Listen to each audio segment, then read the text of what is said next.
مجھے بھی اتنا ہی چاہیے.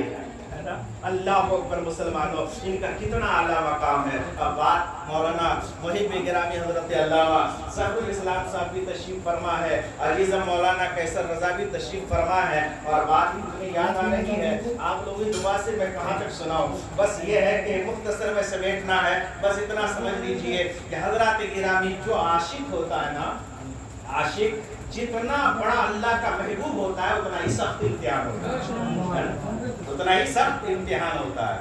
حضرات گرامی آپ نے دیکھا تو ایک ہے سچی محبت، ایک ہے محبت مجازی اور ایک ہے محبت حقیقی، ہے نا. آپ نے سنا ہوگا لیلا اور مجنون کی کہانی، سنا آپ نے؟ شیرین اور فرحات کی کہانی کو آپ نے سنا ہوگا. حضرات تو یہ مجنون جو ہے لیلا کے عشق میں اتنا گمسم تھا کہ اسے کچھ نظر نہیں آتا تھا، لیکن یہ عشق کون سا تھا؟ عشق مجازی ہے. اور اللہ رسول کا عاشق بننا یہ حقیقی عاشق ہے. تو ایک بار جو ہے نا کسی جنگل میں کوئی اللہ والا نماز پڑھ رہا تھا. اب اس نماز میں مجنون کا ادھر سے گزر ہوا، وہ لیلا کی یاد میں جھومتا ہوا جا رہا تھا، اسے کوئی خبر نہیں کون کہاں ہے.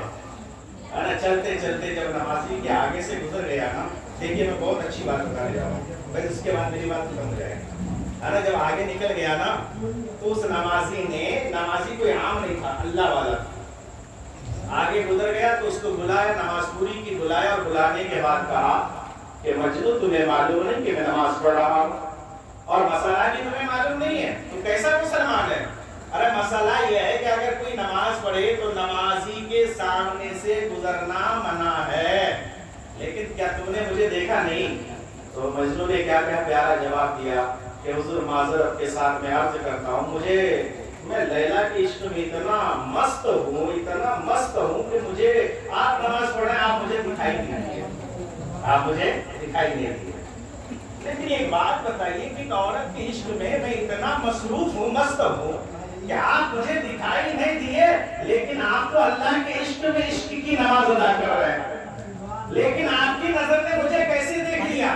اب دیکھیے عشق مجازی اور حقیقی کسے کہتے ہیں. تو اس اللہ والے نے کہا کہ تمہارا عشق مجازی ہے، اور جو عشق مجازی کرتا ہے تو وہ اندھا بن جاتا ہے، لیکن جو اللہ اس کے رسول سے عشق کر لیتا ہے تو مشرق اور مغرب کو ایک ساتھ دیکھ لیتا ہے، آسمان کو بھی دیکھتا ہے، شمال کو بھی دیکھتا ہے، پورب کو بھی دیکھتا ہے، پچھم کو بھی دیکھتا ہے. تمہاری کیا بات، میری نظر تو چاروں طرف ہے. سبحان اللہ. اگر اللہ رسول کا عاشق بن جائے تو پورب اور پچھم کو دیکھ لے. حضرات گرامی یہ ہے عاشق حقیقی. تو اس نے کہا تھا اللہ والے نے، کیا تمہیں معلوم نہیں ہے کہ حضرت فاروق اعظم مسجد نبوی میں جمعہ کا خطبہ دے رہے ہیں، اور ہزاروں میل دور مقام نہاوند میں ایک جنگ ہو رہی تھی، اور اس جنگ میں سپہ سالار جو تھے مسلمانوں کا، اس کا نام تھا حضرت ساریہ. پہاڑ کی طرف سے پیچھے سے کفار حملہ کرنا چاہتے تھے. فاروق اعظم خطبے سے دیکھ رہے، سبحان اللہ، فاروق اعظم دیکھ رہے ہیں، اور آپ ارشاد فرماتے ہیں یا ساریۃ الجبل، او ساریہ پہاڑ کی طرف دیکھو. تاریخ بتلاتی ہے فاروق اعظم یہ خطبہ بھی سنا رہے ہیں، اور ادھر فوج کو لڑا بھی رہے ہیں، یہاں خطبہ بھی سنا رہے ہیں، ادھر کمانڈرنگ بھی کر رہے ہیں، یہاں خطبہ بھی دے رہے ہیں، اور وہاں جنگ کے حالات کو بھی دیکھ رہے ہیں. یہ کون تھا؟ یہی نبی کا سچا عاشق ہے، یہی نبی کا سچا دیوانہ ہے. حضرات گرامی تاریخ بتلاتی ہے انہوں نے یہاں سے پکارا، ساریہ نے وہاں سے سن لیا. یہ کون سا کان ہے؟ آپ اور ہماری کان کتنا دور سن سکتے ہیں؟ 1 میل، اس سے زیادہ نہیں. لیکن حضرات یہ 300 میل کی دوری پر جنگ ہو رہی تھی، اور تاریخ بتلاتی ہے، اتفاق کی بات ہے، یہ 300 میل کی دوری پر جنگ ہو رہی تھی. اگر 3000 میل پر بھی ہوتی نا تو فاروق اعظم یہاں سے دیکھ لیتے اور ساریہ کا کان سن لیتا. تو جو جتنا اعلیٰ مقام پر ہوتا ہے اتنا سخت امتحان ہوتا ہے. آقا حسین رضی اللہ تعالیٰ عنہ کو امتحان دینا تھا، اس لیے کربلا گئے، ہے نا.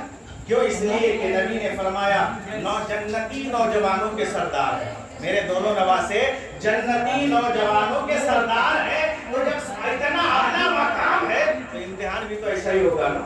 اس لیے کہ اللہ اپنے بندوں کو آزماتا ہے کہ صرف دعویٰ کر رہا ہے کہ میں اللہ کا بندہ ہوں، نبی کا غلام ہوں، لیکن دیکھیں دعوے میں کتنا تو سچا ہے. اللہ امتحان لیتا ہے. حضرات گرامی، تو انشاءاللہ یہ موضوع بہت طویل ہے، کبھی گفتگو ہوگی اس پر. اللہ فرماتا ہے قُلْ لَا أَسْأَلُكُمْ عَلَيْهِ أَجْرًا إِلَّا الْمَوَدَّةَ فِي الْقُرْبَى. اے محبوبہ فرما دیجئے اے لوگوں تمہیں جو کچھ ملا سب میرے صدقے میں ملا. میں تم سے کوئی اس کا معاوضہ طلب نہیں کرتا، بس میری اہل بیت سے محبت کرو، رشتہ داروں سے محبت کرو. جس نے حسین سے محبت کی، حسن سے محبت کی، فاطمہ سے محبت کی، گویا اس نے نبی سے محبت کی. اور جس نے نبی سے محبت کی، نبی اس سے راضی ہو گئے تو خدا راضی، اور اسی کے لیے جنت ہے، اسی کے لیے جنت ہے. تو امام حسین سے محبت کیجیے. محبت کا مطلب یہ ہے کہ کل یا پرسوں عاشورہ ہے، آپ روزہ رکھیں، نمازیں پڑھیں، اور عاشورہ کے دن جو ہے اپنے گناہوں سے توبہ استغفار کریں. اس لیے بہت عظیم دین ہے، بہت اہم دین ہے.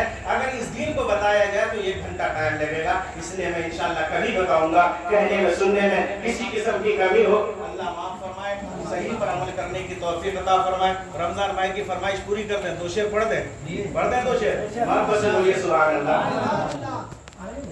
منور